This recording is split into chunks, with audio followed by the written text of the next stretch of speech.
now we're gonna rank. We're gonna go back and forth with our list of 26 bosses, and then we'll do like a supercut where we compare and get a definitive ranking for you guys, because I know that's what you want. Wow. How exciting! You guys are lucky. All right, we'll do our list here. Right. I included the Hydra, so I have 27 bosses. Okay, I can. You want to throw yours in there where you think it would be good, or do you want me to take Hydra out? Either's fine. Take Hydra out. All right, I'll take Hydra. But Hydra is better than several bosses. My worst 5 bosses. Yeah, say. I was gonna say he's in the top 20. I'd say. I like it. You want me to go first? Yeah. Capra Demon. Hey, me too. Yeah, he sucks. Capra Demon's an awful boss. He's just an enemy with dogs. Like, the dogs are what make him hard. The dogs are the real boss. And then, like, when you find him later on in the Lost Isolith and stuff, he's just everywhere. He's not even necessary. No, I very much agree. Yeah, okay. Awful boss. Awful. So there we go. 20. So we both know 26. 26 is Capra Demon. Capra. I need a pin, but whatever. I'll get a pin later. What's your number 25? My number 25 is Bed of Chaos. Oh, wow. Interesting. And I scored these in a way that Chris will hate. So there was one criteria, which is design, which includes the way they look and their lore and their arena. And then there was difficulty in a good way. So like if it was good challenging on a scale of 1 to 10, whether it was fun to fight them on a scale of 1 to 10, and then whether there was bad difficulty on a negative scale, essentially. And so if it was frustrating, it would get negative points. Okay. Anyway, so Bed of Chaos. Let me look at how that did.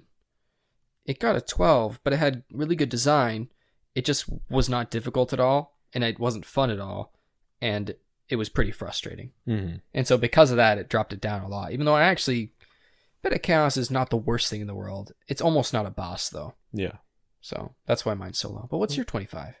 Centipede Demon. Centipede Demon, huh? It does suck. Yeah.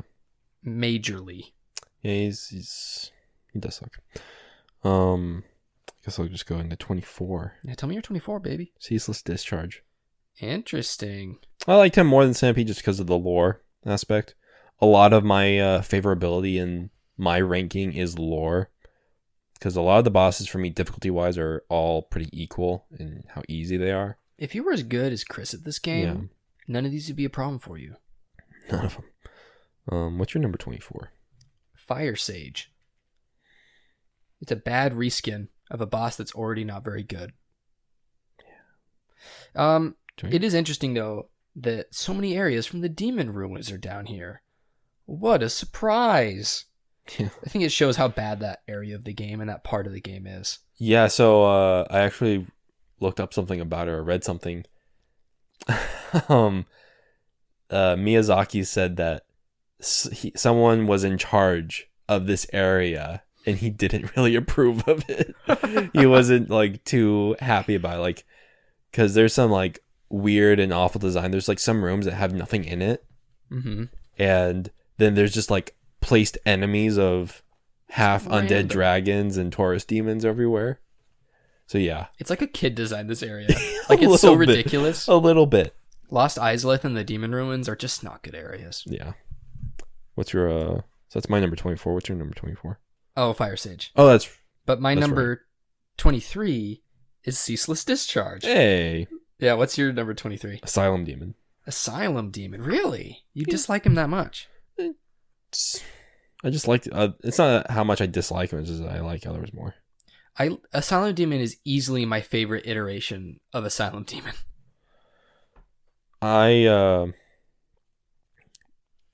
22 is Demon Fire Sage. Interesting. Yeah, he sucks too. So yeah, but it's like I put Demon Fire Sage just above Asylum Demon purely because it's more challenging. He's just so stupid. Why is he there? He sucks. At least lore-wise, Asylum Demon isn't bad. Yeah, this is true. Mr. Lorehound, sniff him with your big lore nose. Yeah. No, it's okay. I don't have to agree. Yeah. Speaking of which, Stray Demon is my 21.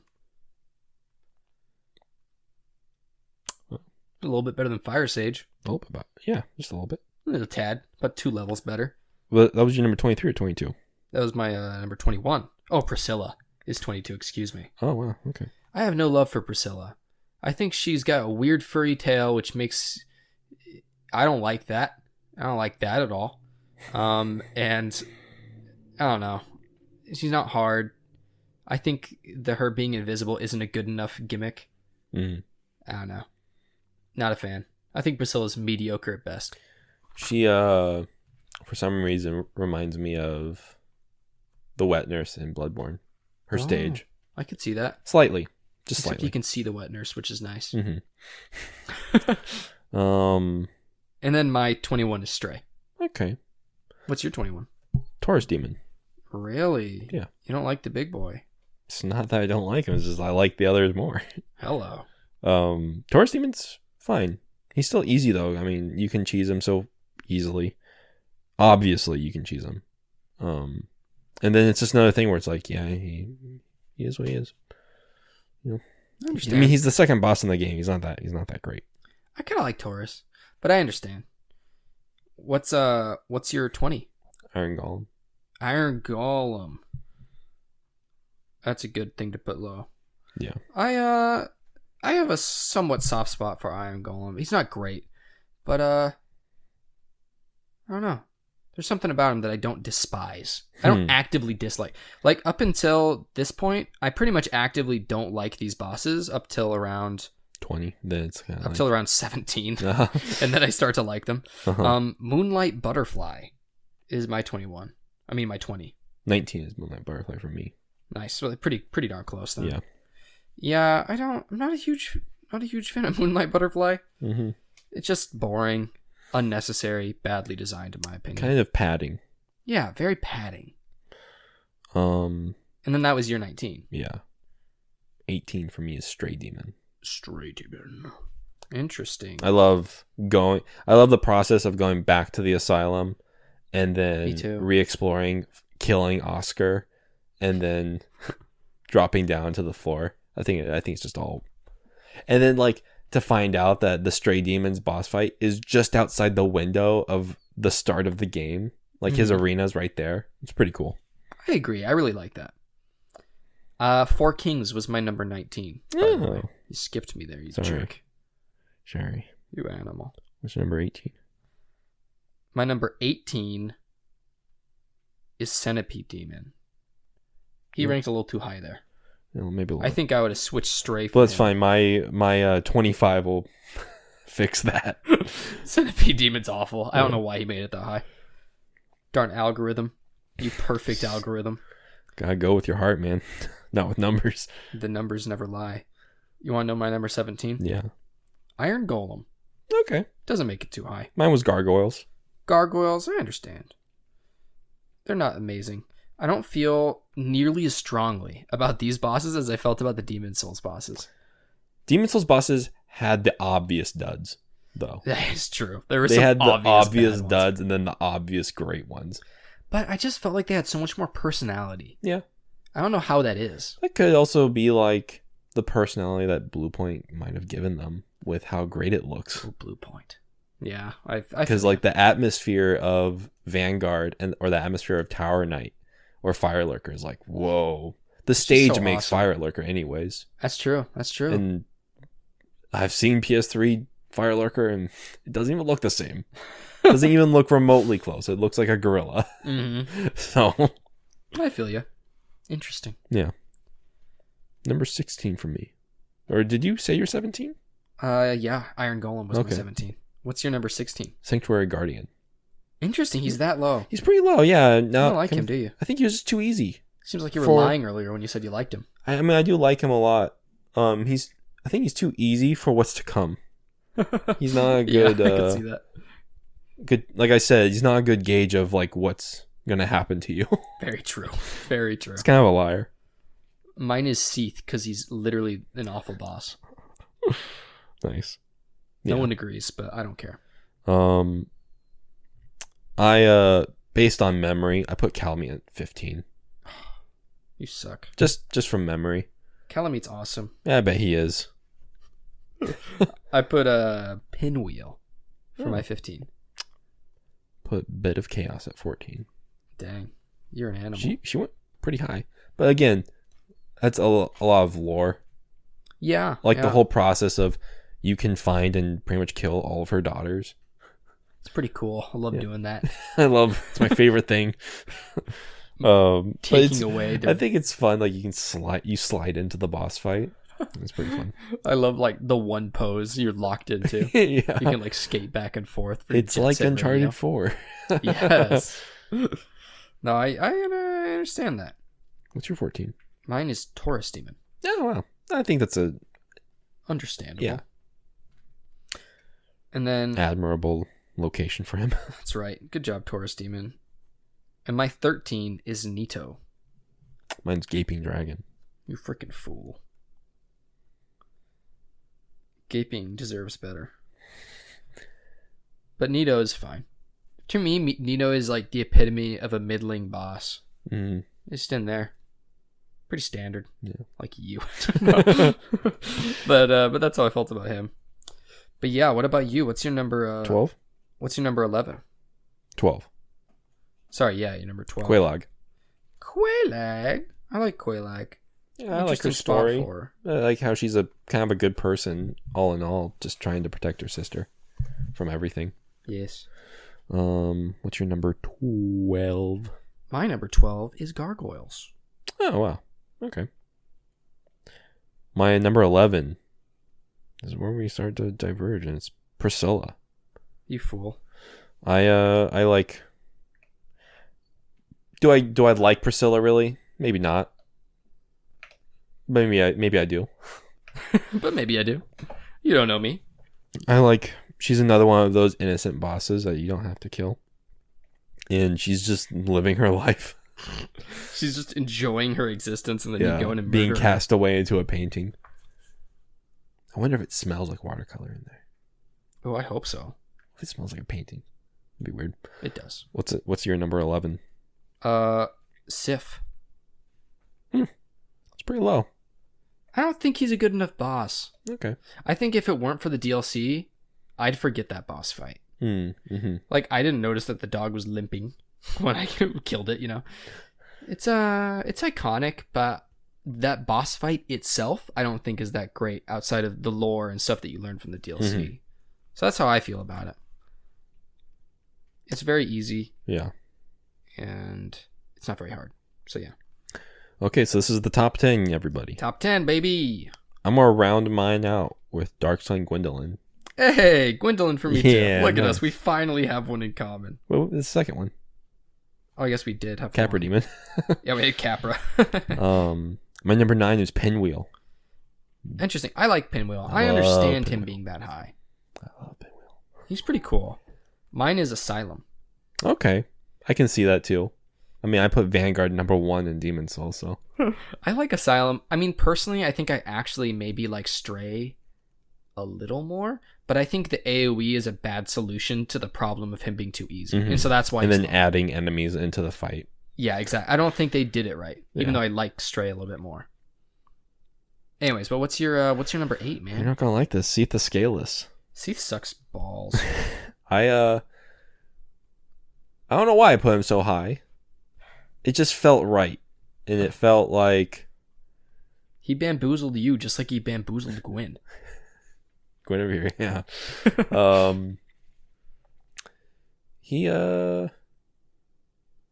He's just interesting. You don't see too many ice attacks in the game. So it's kind of like striking visually. It's different than what you're used to. You're used to just darkness and grays and greens. Yeah, I'm not used to all this like hentai in my video game.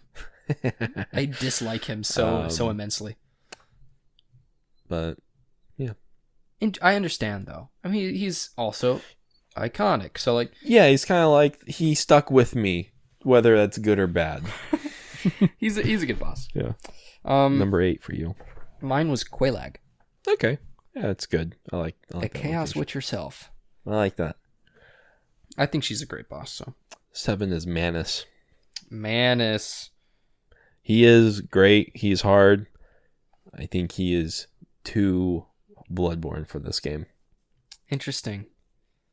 I don't, because I was able to fight him like in the most Dark Souls way possible. I mean, I guess so. I had my big fat shield, yeah. you know. So it is interesting, but I understand what you mean. My number 7 is Gaping Dragon. It's a good spot. I love Gaping Dragon. Number 6 is Nito for me. I'm a big fan of Nito. Nito Sweeto. 6 for you. Mine is Sanctuary Guardian.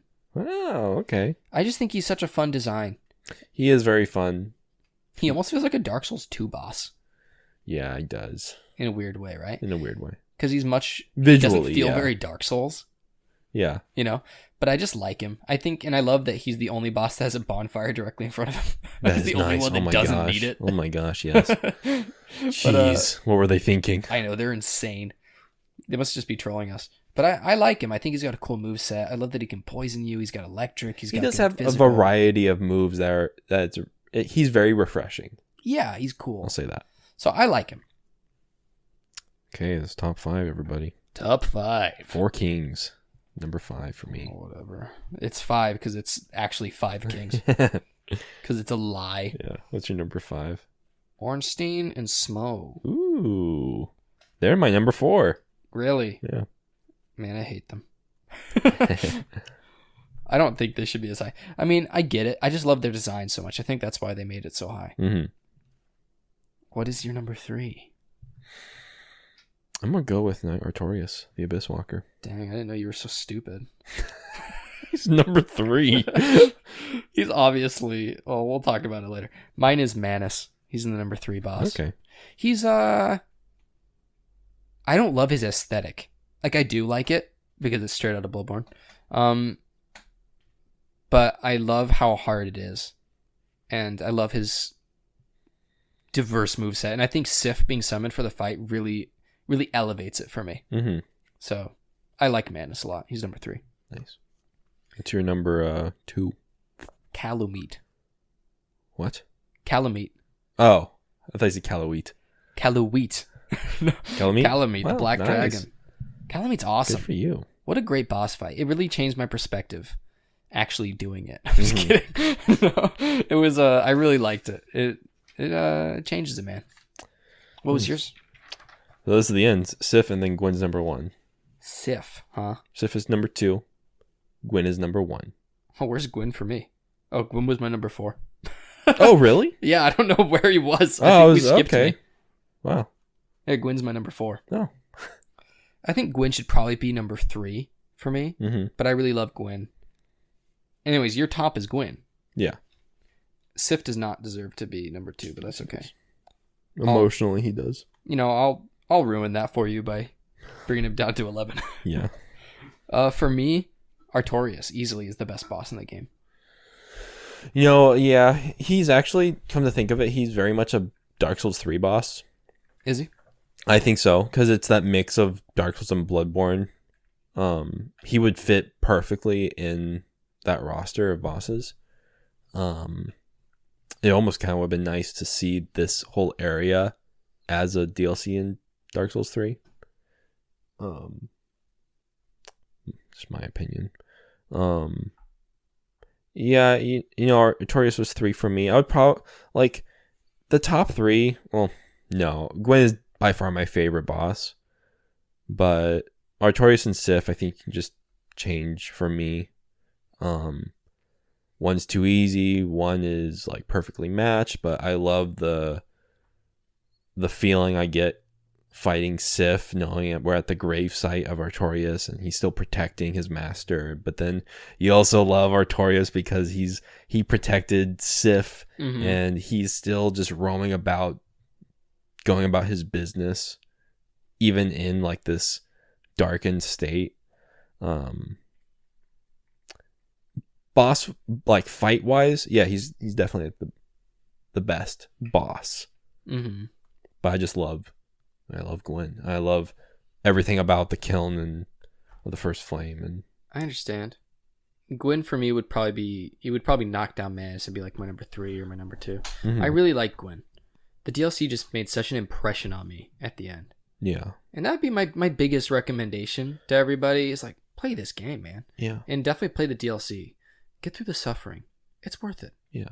And it is interesting. I wonder how your opinion would have felt if you did the DLC and then Gwyn, or if I did Gwyn and then went through the game and then played the DLC last. So my last impression of the game was the DLC. I mean, also New Game Plus was horrible. Yeah. like I looked up the differences, and like Manus goes from like 6,000 HP to 10,000. It's hideous. It's like bad. Like I had to hit him. So then maybe, yeah. Well, so you just really I think like him. One of the reasons I like the DLC so much is because of just how much suffering I had to endure. Like it was just ridiculous how much health these enemies had, you know? Yeah. Like I had to hit Artorias like 13 times with my club. Yeah. That's a lot of times that you have to hit him, you know? Mm-hmm. And I was doing like 500 damage each time. With Manus, I had to hit him like 25 times. That battle took like 15 minutes. Yeah, it takes a long time. So it's just like they just become these like, you know, these marathons, and Mm-hmm. it wouldn't have been anywhere close to that because I already had my damage maxed out by the end of my first playthrough. Yeah. So have you done the math while we were talking? No, I need to. So give me 1 second. No, do it. I want to bring up a conversation. Oh, perfect. I'll do it while you're doing this. This game demands a remake. I very much agree. It demands it. I very much agree. And I think it would be probably one of the most visually impressive games stylistically. Oh, yeah. If it was in the same quality of Demon Souls. Man, if like somehow Sony could get Blue Point and From Software to agree, like, hey, we're gonna start doing all your games. We're gonna start remaking. We're gonna do all of them. We're gonna take over. No, if we're gonna start like remaking these games properly, like, you know, it's gonna be faithful. You know, it's, you know, Manus is still gonna be a pain in the nuts. You know, yeah, but it's gonna be this visual spectacle. You know, I love it. Yeah, and it's like areas like when I think of Demon Souls, like being in that fire lurker room is so awesome. What could you do with Gaping Dragon's lighting? Oh, my to make gosh, it yeah. like this horrific but epic fight, you know? Or even the ash in the killing of the first flame, like, how would that fight look on a PS5, you know? How would Honor Londo look? I think a lot of people would call you a blasphemer, though. I don't care. It's like if it's like, but faithful why do you to, think that is what I'm trying to say. Is like, I don't. because I agree with you. I think this game begs a remake. Oh my gosh, I couldn't imagine it. It's just old enough that to see it in this like heavenly, beautiful, perfect light, I think would be revolutionary. Like, oh my gosh, I would love it. There's people who like, I think even Oni, like Chris O'Neill said this, where he doesn't like the Demon Souls remake because of the lighting. I don't get the lighting of the PS3 version. Like, the game isn't on PS3 is pretty hard to play, and it's pretty rough to look at. You have to get used to it. You know, and I don't think the lighting made that game, you know. I think you can learn to love a game again. You can learn to love again, Oni. So I don't, that just doesn't make sense. I'm with you. And like maybe the lighting that you think is great is probably the lighting is the way it is because they couldn't do what they wanted to do in the first place. Yeah, right. So now with like the advancements in technology and just design and direction that we have in this modern age of video gaming, and this beautiful age of video games that we live in now. Beautiful age. It can be just, I don't know, elevated to this heavenly level, like you said. I think it would be a worthwhile investment for anyone to go remake this game visually. You don't have to touch anything, with the gameplay or with how the bosses fight. I mean, you can keep everything the same if you really want to. If you want to be so faithful, you can keep everything the same. Just let the visuals be, remade. Just let it happen, guys. Make it happen. If you could change things, though, what would you? Because I wanted to mention one thing that I would change. What would you change? I would change the warp system, but not in the way you might expect from how I've complained in the past. Because a lot of people think warp breaks the game, which I don't agree with. I understand. Because time. I know. I grew to really appreciate the interconnectedness of the world, and I love that I learned how to navigate it easily. Yeah, it's crazy how many shortcuts there are just in like the parish that you can go straight into the bottom of Darkroot Garden. I know. It's awesome. It's awesome. But what I wish they did, instead of just making it so, now you can warp because now the rest of the world isn't interconnected, I wish what they'd done instead is they made it so you have a resource that you can spend to warp, such as humanity, which already has almost no use, right? Yeah. Except to become human and get invaded. Anyways, I think they should have made it so you can spend humanity to warp. Mm-hmm. By the end of the game, you can warp easily because you have tons of humanity. At the beginning of the game, you don't want to use your finite resource, so you walk more. That makes sense, yeah. Right? And so that changes it. Risk and plus, reward. it makes sense because that's how you interact with bonfires. Mm-hmm. And so I think that would really help with the pacing of the game because you won't warp as much in the beginning. You'll still walk around a lot because you probably only have like 5 humanities. Yeah. Until you only get like one from each boss. Exactly. And then you like find some of them. So I think you'd still spend enough time getting to know everything and getting to know all the areas, but you would also be able to warp way more often later in the game. Mm-hmm. So I personally think that'd be the right solution because it seems stupid to me that you just can't warp and then suddenly you can warp. Yeah. And I don't know. That's just how I feel about it because there were times when it was really annoying and I definitely would have just spent a humanity. Mm-hmm. Like, I know how to get there. It's not that I don't know. It's that I don't want to deal with walking for like 30 minutes. Yeah. Anyways, that was one of the ideas I had. Okay. I think this would be a great addition. Because I honestly can't think of anything that I would change. But I would add something. Ooh. An index for lore and everything like that. But you fill it up by the items that you find. Oh, interesting. So it's like you can't just like in the start menu go to the index or the whatever and just read all the lore before you even get to the game. Yeah. You can only read it after you've done things or you found the items to fill in the blanks. Mm-hmm. Kind of like Uncharted 4's journal or something. Ooh, I like that. Just something so like you don't have to go find the ring in your inventory to read something and be like, oh, this is what that ring means or this is where it came from. Or like if you're looking at what is it, Gavel? Or Havel. Yeah. Look at Havel's armor. You don't need to go look for it. You can just see it and like be like, oh, Havel was one of Gwyn's best friends. Which I don't think they really explained. They don't. Yeah, Havel betrays Gwyn kind of because Gwyn lets Seath become a duke.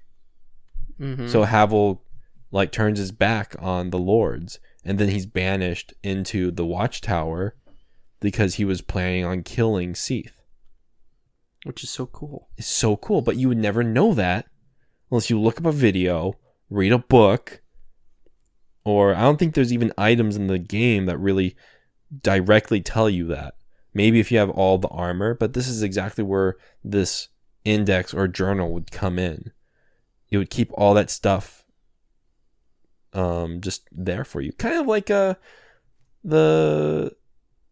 thing in Hades. When you talk to people and it just fills in the blanks more for each character and stuff. That is, I feel like, is the only truly acceptable thing that you can put into a remake of Dark Souls without changing too much of it.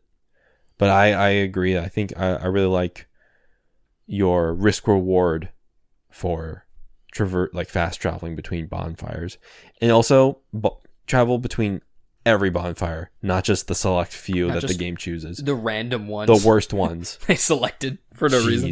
It's terrible. I like how in the DLC you can travel to any one of them. But yeah.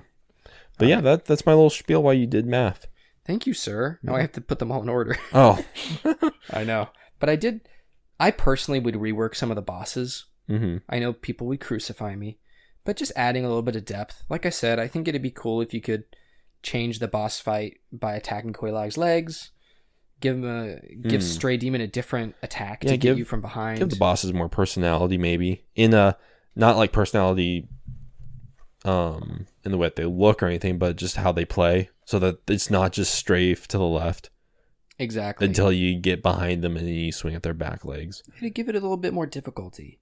I like that. Same thing with Gaping Dragon. I would just give it a couple extra moves, perhaps. And then I wish they could do something. I know this wouldn't work, but some sort of Uncharted-esque see the thing in the distance and know what you're going towards. How do you mean? Because, like, for example, in New Londo, it wasn't very obvious where exactly I was going or what I was supposed to be doing. No, it's kind of a guessing game. Yeah. It's like, oh, I picked up this key, but I didn't realize I picked it up, and then this key opens that one door that's in the beginning. Yeah. That leads to the bottom. Yeah. Yeah, I understand what you're saying. It doesn't have to say anything. Just like focus the camera on your destination. I think a part of that, because Uncharted's good at that. Yeah. I think this is the fault in design, in how, like, the design in this game is beautiful and intricate and interconnected, but this is where the fault comes into play, where it's like stuff maybe is half baked. Josh brought up like the publisher was pushing them, which really sucks, because like, could you imagine if Sony acquired them back with Demon Souls, but since Demon Souls didn't do great or whatever, like they should have. It just never happened. Could you imagine? Can you imagine how stupid they feel now? Yeah, but then again, they were also in a tight spot. They probably couldn't acquire too many people during the PS3 was like $600. But yeah, they were being pushed by the publisher to speed up the process. There's unfinished areas. It's interesting. I forgot where I was really going with that, to be honest. You freaking fool. I forgot what I was even saying. I'm in a flow state of mind. I love it. What would you do to change Pinwheel? Nothing. You wouldn't do anything to fix the boss fight? I mean, he's like, really how would easy. you make that boss more interesting? Because I think he's an Maybe interesting character, but he's not an interesting boss. What if like half damage, or like each third of damage, the mask comes off and becomes its own body and starts attacking you. Ooh. So at the end, you're fighting 3 of these beings. One's faster, one's stronger, and then one just tanks more, but it's kind of like healing the other 2. What do you think about boss phases? I like boss phases. Because that's really not a thing in this game. It's not, you're right. Except for Manus. Manus technically does, but it's not visual. And kind of Artorias, because he can go into another phase if you let him. Can you hit him out of that? Yeah, you can hit him out of that. Oh, I didn't 3 know. hits. That's all it takes. That's all it takes. I always just use that to heal. That's interesting. Yeah.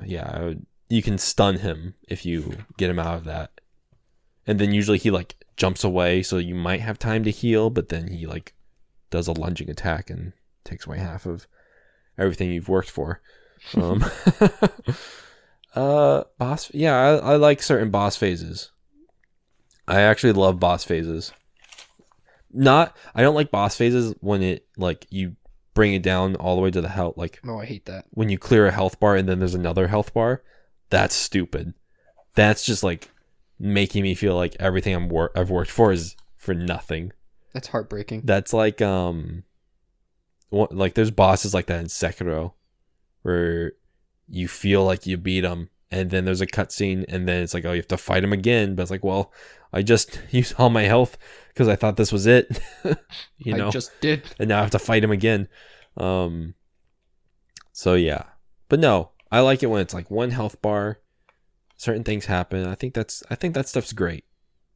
And it adds variety. It keeps things fresh. It keeps you on your toes. Does it need to happen all the time? No. But it would make bosses like Seath or Nito, who are relatively easy, give them an extra flair. Like, let me see one of these like Lords of Souls really like take the gloves off and go ham on me, you know? I agree. What's their ultimate form? Like, this is their... They know they're gonna die, so they're gonna like fight. You know, like I want to see that. Yeah, they're gonna finish you. Could you imagine if Nito could fly? I would cry. But then, you know, like you would start putting cheap stuff in, like with Nito, where, if you get close to him, he causes curse, and you start dying. Which is stupid. Which is stupid. It's a terrible idea. Yeah, like how did curse make it into the game? I don't know.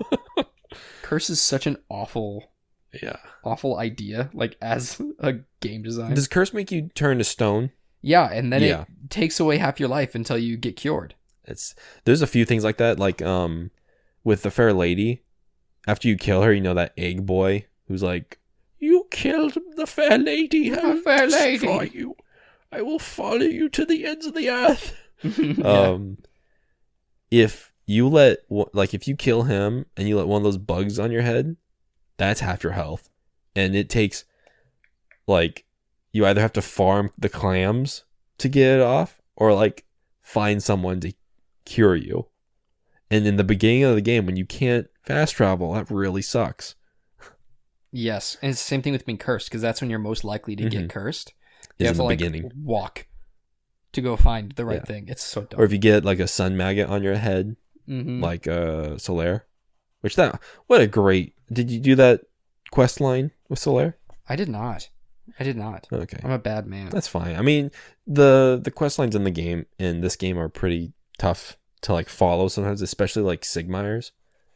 Because with the Sigmire's, you find his daughter, and she's looking for him. And then you find out in the Ashen Lake that he died. He became hollow. That's sad. It's very sad. And she has to like retire his armor or something.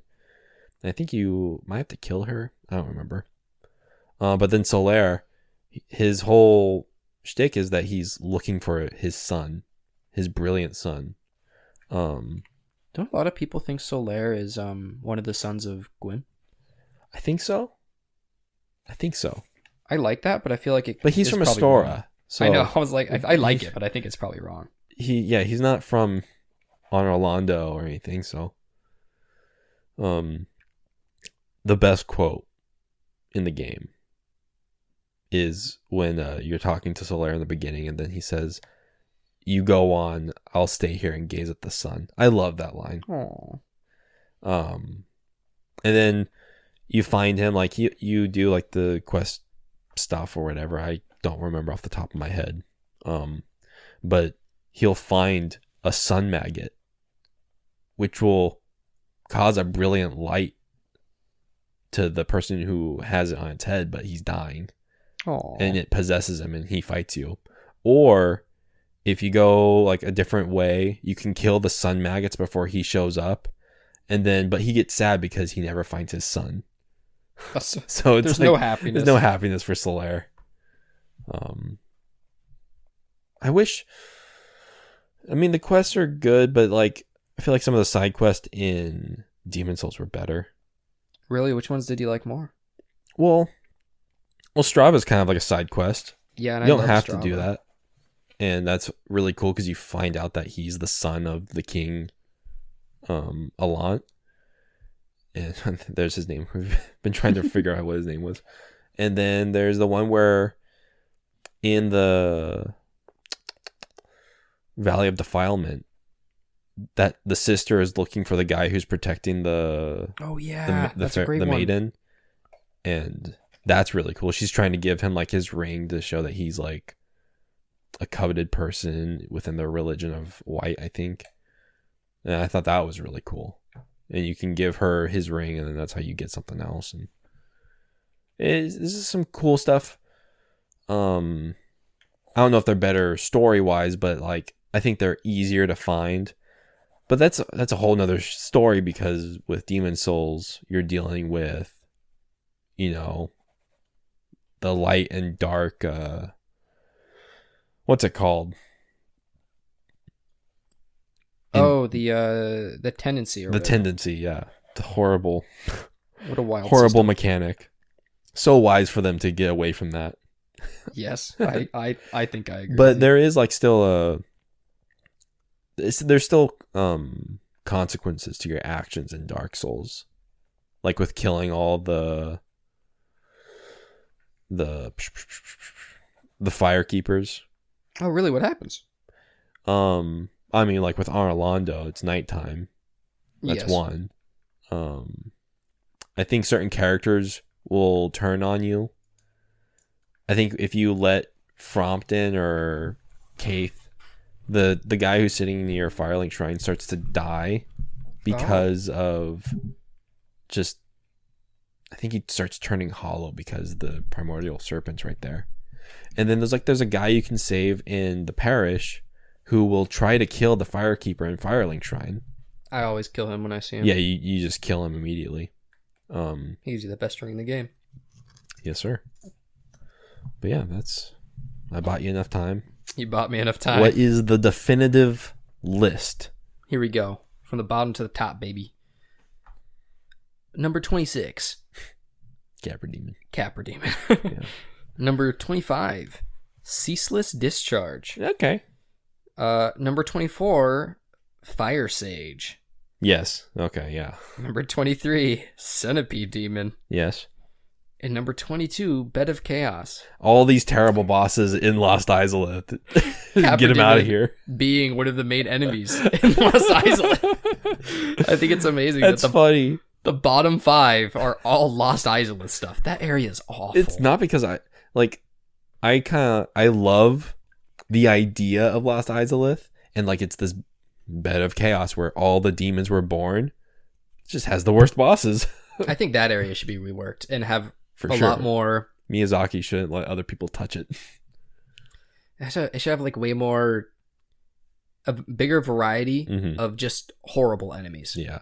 Like just malformed, disgusting experiments almost. Even though they're not experiments, just chaos. Okay, hey, guess what? Dark Souls 2 is all about someone touching Dark Souls instead of Miyazaki. Yay. Can't wait. They should get rid of all those fire breathers because they're a stupid enemy. They're not hard. They're just pointless. The statues that turn. They're not even demons. No, they're funny though. There's giant statues of them if you look up towards like the center of Lost Isolith. It's fun. What bizarre inclusions. Nothing makes sense there.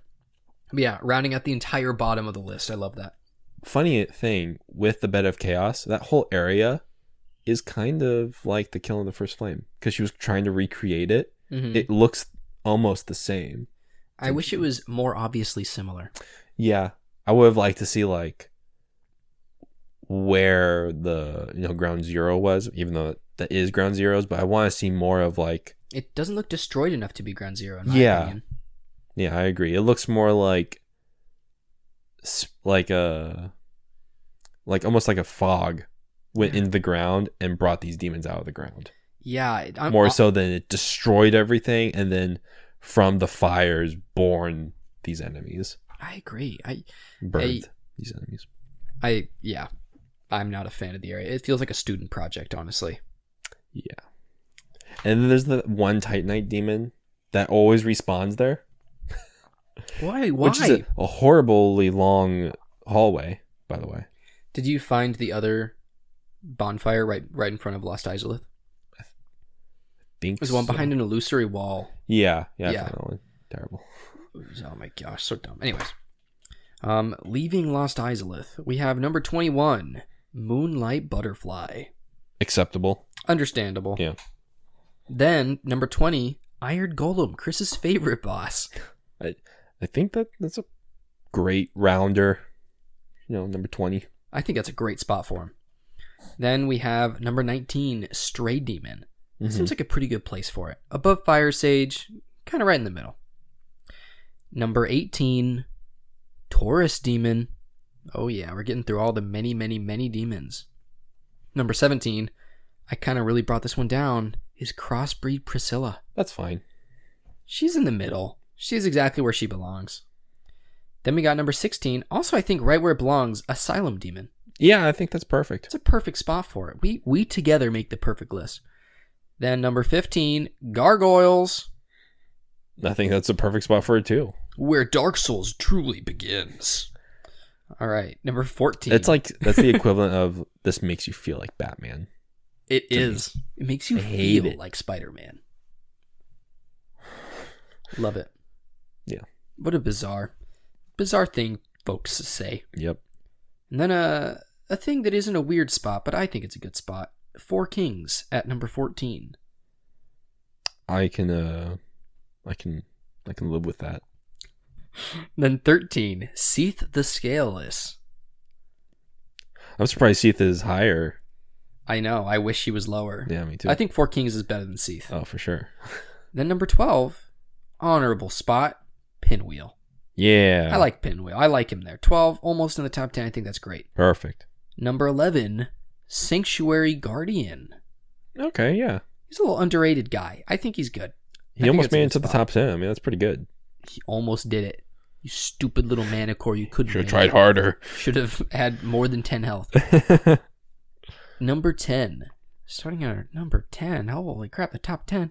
We've got Gaping Dragon. I think it's perfect. I love it. I love it there, right at the bottom of the top 10. Number 9 is the Chaos Witch herself, Quelaag. I think that's a great spot for Quelaag. It's kind of high. She's kind of iconic, though. I guess so, yeah. I think she's one of the most recognizable bosses, and I really like what she teaches you. Mm-hmm. I think she's cool. And then number 8, Gwyndolin. Interesting spot. We'll put him a little higher, actually. Not... Really? You rated him number 10. Yeah, I think just... I like Gwyndolin, though. Gwyndolin's great. 8's a good spot. You'll see. The rest of these bosses are all like almost perfect bosses. Yeah. Gwyndolин's great, but I think 8's a great spot. 7 is Nito. The first undead. I think that's a perfect spot for Nito. Then you got Calamity at number 6. I love Calamity, but I also don't think he's as good as the rest of these bosses. I think he might be interchangeable with 5. I remember him being good. I'm glad I just kept him in the middle so that he could be where he is. But yeah. Tisk. I think he's better than the next one, but that's okay because I think the fan favorite is number 5, Sif, the dog. That's a good spot for Sif. I don't think he should breach the top 5 personally, but I accept it. Number 4 is Manus, the father of the abyss. Good for Manus. It's a good spot for him. Yeah, I understand. He's that. a tough boy.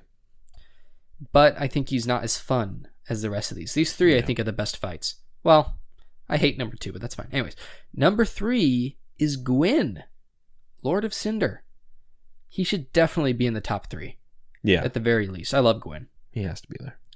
Number 2, the boss I feel easily the most conflicted about, Ornstein and Smo. Wow. I don't think they deserve number 2. I agree. Ornstein and Smo are number 26. Everyone moves up a slot. I'm just Capra not Demon, actually you're a fan number of them. 2. It's like they're just so difficult. For me, they're like not like they can be challenging, but like when I finished them for this playthrough, I killed them my first try really fast, really easy. And I was like, I feel like neither of them had enough room to breathe. You were too much for them. It was too much for them, but I think they were too much for themselves. Almost, you know?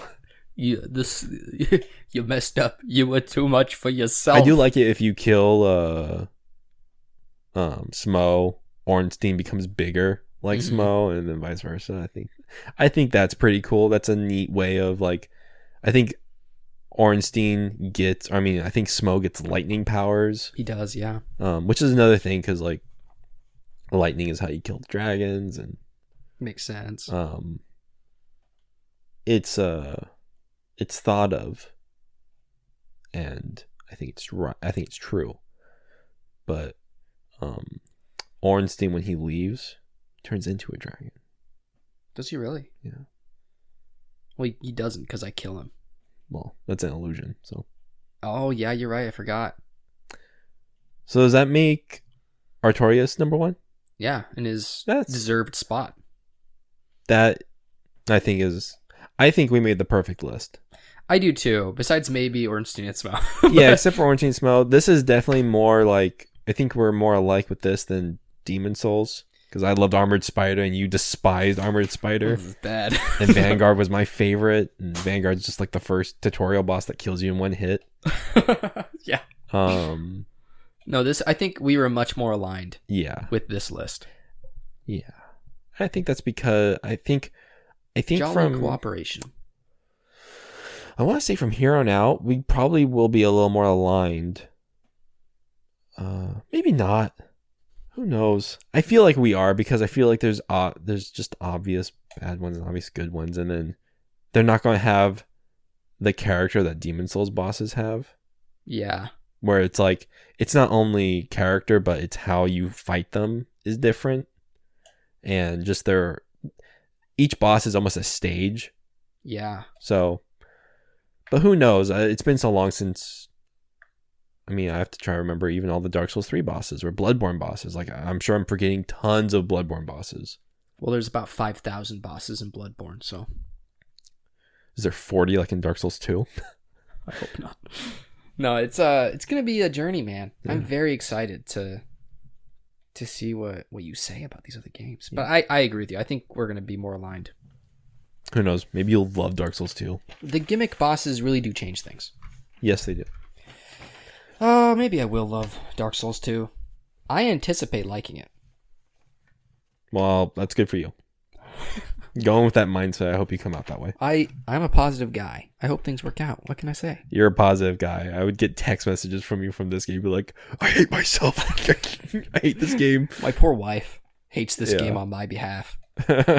She's like, whenever you play this game, you're angry. I don't like it when you play this game. Yeah. No, dude. And I said, just wait. Just wait. It gets so much worse. This is the easiest one. Well, Chris, you wanna close out with some fast ones? Sure, let's make them fast. Close out our 4-hour episode. Excuse us. Hello. This is just how the Souls episodes are going to be. Sorry, guys. Yeah. Sorry for giving you what you asked for. We'll break them up into like sections or whatever, but I don't think so. It's much work. We'll break them up into clips. Yeah, we'll have the clips ready for you guys if you just want the rankings and whatnot. We'll have the main one for the big boys, but you guys that, when you guys feel like taking your binkies out of your mouths, you can watch the clips. How about that? All right. So here we go. Which boss would you take on in real life? Oh. The classic Futon Talks question. That's classic. Head on. Like, I'm thinking like my size, and a lot of these bosses are really big. And I say you have a normal sword. Normal sword? Like a straight sword. That's pretty tough. A straight sword, and you got like a wooden plank shield. Yeah. Am I just wearing my clothes that I'm wearing right now? Wearing your little sweats there. Huh. I can tell you who I would fight. Huh. Who? I'd fight Capra Demon. I'd stab one of those like dogs in the throat, and I'd kick the other one in the face, and then I'd be killed by Capra Demon. But I'd want to at least take those dogs with me. Dude, the dogs are the scariest part, like in real life. Like, I'm afraid of them biting me. I would actually be very scared. Like, actually, have you ever been attacked by a dog? Yeah. It's very spooky. It's terrifying. I'm not sure it's as scary as being killed or attacked by a centipede demon, but it might be close. Yeah. This is Pinwheel. That's actually probably a really great decision. Just go over there. He's really slow. Just rush him, stab him in the face a few times. Stab the wife part of him in the face. Just don't stab the kid part of him. Yeah. We don't want to get if you take off the masks? Will he die? I wonder. Just get a melon baller behind the mask. Pop that sucker out. Yeah. But yeah, That's good. and Will. I mean, you might be set on fire. Maybe, but I'd kill him on fire. I love it. That's a very good answer, my friend. Thank you. Dex or strength? Strength. As the correct In this answer. game. I love Dex, but it does not work in this game. Or at least from my experience. I'm sure I'm wrong, but strength was the way to go. Yes. If you were a boss, what would you be like? Kind of think of it like if you were a citizen of Lost Islith and the chaos bomb went off and you were turned into a boss, what would you be like? I would like to think I would be obviously a fire type of boss. Like a Charmander. Like a Charmander.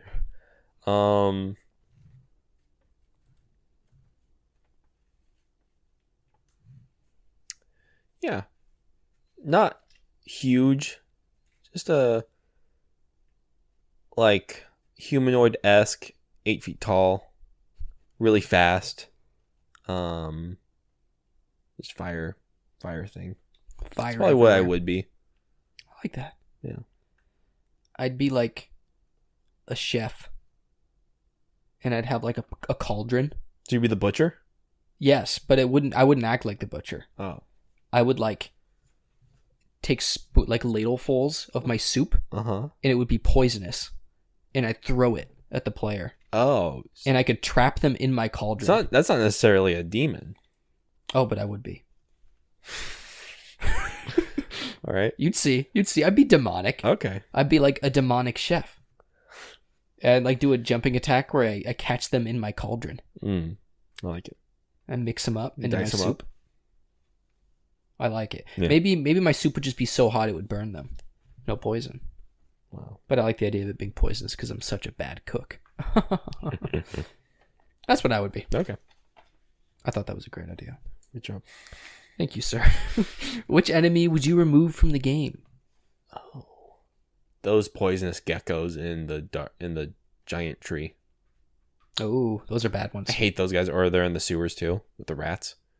There's a couple real. Those are the ones that stinkers. cause curse. Yeah.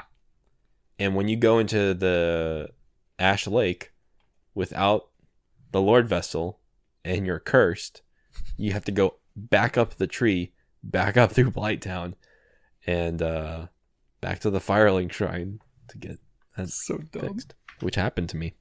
I'm so sorry. I almost quit. Almost stopped playing the game. I would get rid of the roly-polies. I like their design though. I dislike it so vehemently. And they don't bother me too much. It's been a while since I've been locked in a roly-poly. They're so annoying. They are really annoying. But it'd be either the roly-polies or the Lizzies. I hate the Lizzies. The Tegus that give you curse. Those are so bad. I hate their stupid big eyes.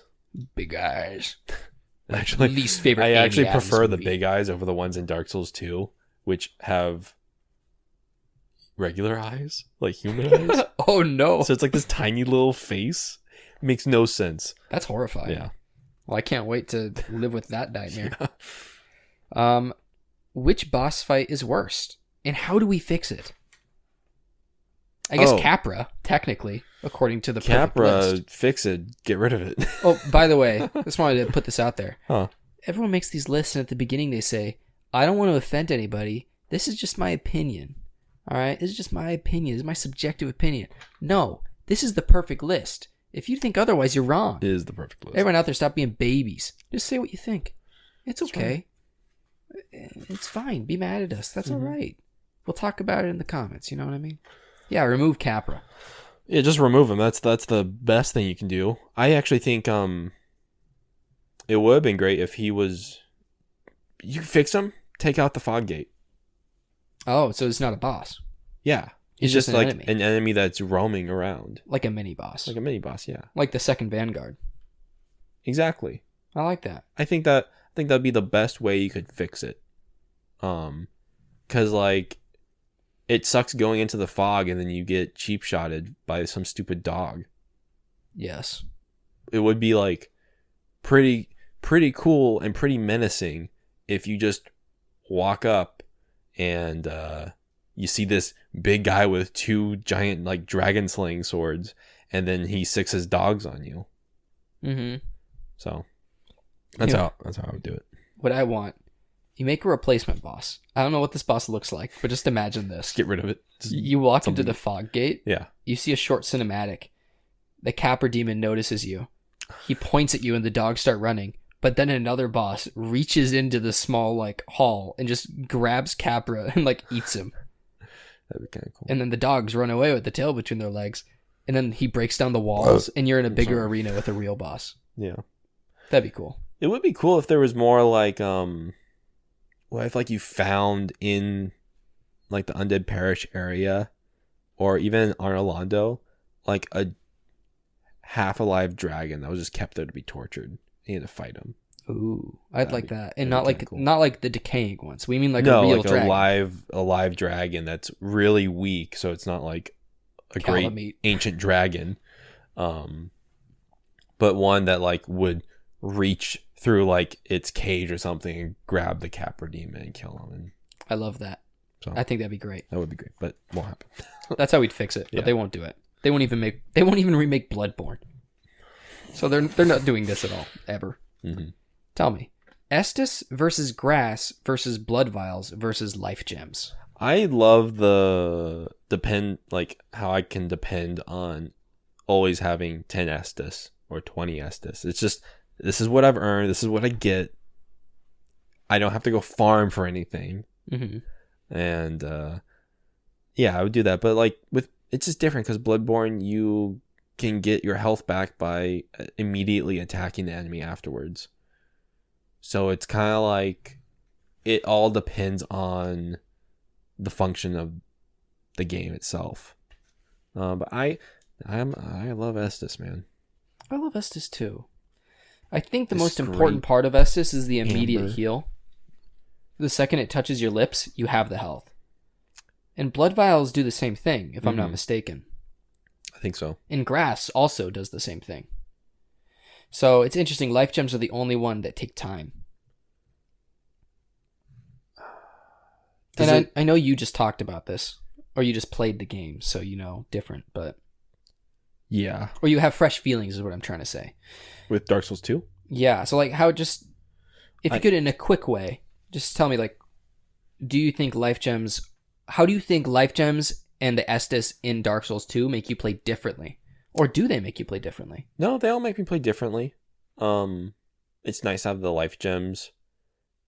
I wish it's just like... I mean, if I start talking about it, it'd be a wormhole that we'll never get out of. A whole thing. It would be a whole thing. I personally hate it. I don't like different severities of healing. I like you either have the Blood Vial or you have the Estus Flask. Like even with the Grass and Demon Souls, after a while, the bottom 3 grasses you don't even use because they're pointless. Yeah, you're wasting time for nothing. Mm-hmm. And that it's the same thing with Life Gems, and then they also make Estus take time. Yeah, I which think... is like, yeah, I don't even want to get into it. It's like there's a problem with Dark Souls 2 where the animations for everything take longer than they do in Dark Souls 1 or 3 or any other game. Like why? Why? Just why? No, I'm excited to talk to you. And that'll probably be a big discussion question for us once we get to Dark Souls 2. Mm-hmm. Just because we'll have actually played all of them and seen all the different healing methods. Yeah. But I was just curious what your, immediate thoughts No, it doesn't make me change my play style, and I prefer just the one dependable healing style where I shouldn't have to think like, oh, how am I going to heal this one time? Interesting. Why use a lesser life gem? Which you can't, like with Estus, you can keep drinking. You can't do that with life gems. You have to keep doing the animation where you like crack it and then you pull your sword back out.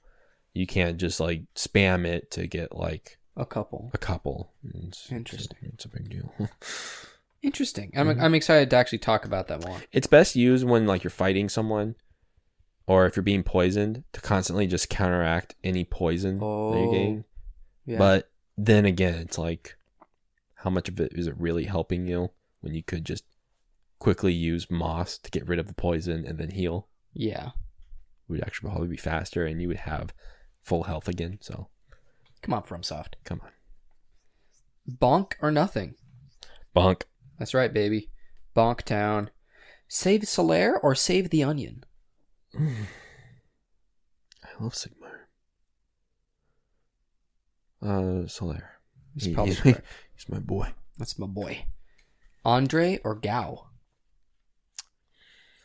Andre's cool. Gao is really nice. I really like Gao. I'm gonna go with Gao. That's the correct decision. Don't get out of here. I like that. What makes DLC bosses so much better? I think there's a couple standouts from the main game, but in general, the DLC bosses are, miles reflection. ahead. Reflection. Hello. Bettering yourself. This is in terms of Miyazaki. Yeah. Yeah, just having that time to reflect. And then how do I what's the next step from Dark Souls 1? And the Artorias of the Abyss is really the stepping stone into Bloodborne, which was Miyazaki's next game. Mm-hmm. Cuz it's Dark Souls 2 doesn't feel like a continuation from Artorias of the Abyss. Mm-hmm. In how it plays. And Dark Souls 2 just doesn't feel like a continuation of Dark Souls. Dark Souls in general. I mean, there is, but if you know, you know. If you know, you know. But yeah, I'm gonna stick with my answer, just reflection and mastering your craft, let's say. Good answer, Mulan. All right, Demon Souls or Dark Souls? We'll go with Dark Souls. I think I have to agree with you. Just it fleshes stuff out more than there's more to be fleshed out in Dark Souls than there is in Demon Souls. I agree, and I think the addition of actual normal bonfires is just great. Mm-hmm. Yeah, I love that the world is this one place, and I agree with you. I think it edges it out, although they're both fantastic. Do you think that the sixth pillar in Demon Souls is Dark Souls, is Lordran? And I think that'd be a great idea. I think that would make all sorts of sense. It's the land of the giants, which you can kind of like... Anor Londo is kind of a land of giants. Yeah, and kind of like, you can kind of maybe make giants into ancients, like great ones. No. But like, I don't know. I wish there was something out there for us to tell us what is in there. Yeah. Something so great that it had to be broken because it would like destroy everything. Yeah. I mean, that could be Gwyn and the other lords. That could be dragons. There's no dragons in Demon Souls, is there? Well, there's the one dragon god. I guess so. But he's hardly a dragon. Yeah, he's just from Dragon Bone. So yeah, I don't think... I'd like to think that there's connections with Demon Souls and Dark Souls, but after playing Dark Souls this time, with that in mind, there is no connection. I don't think there is. There's brief connections with characters and maybe items, but I think that's just them reusing stuff because it was a year later. And they just like it. Yeah, I think it's more of a reference than anything else. Plus, Demon Souls is exclusive, so they're like, oh, we're going to... Bandai Namco is going to let us put it on everything, just reintroduce people into it. Yeah, I think you're right. And I think Dark Souls edges it out. They're both great games, though. Mm-hmm. Big club. Or anything else. Anything else. You monster. It's all about the big club, baby. What's the difference between that and the bonk or nothing? Nothing. I just like that question. Bonk or nothing, baby. Live in Lordran or live in Yharnam? They're both so awful. I think I'd live in Lordran. I mean, yeah. Yeah. They're both horrendous, though. I think Yharnam would just be a scarier death, whereas Lordran would be a less scary death. I don't know if that makes any sense. Lordran's a little less horrific to me.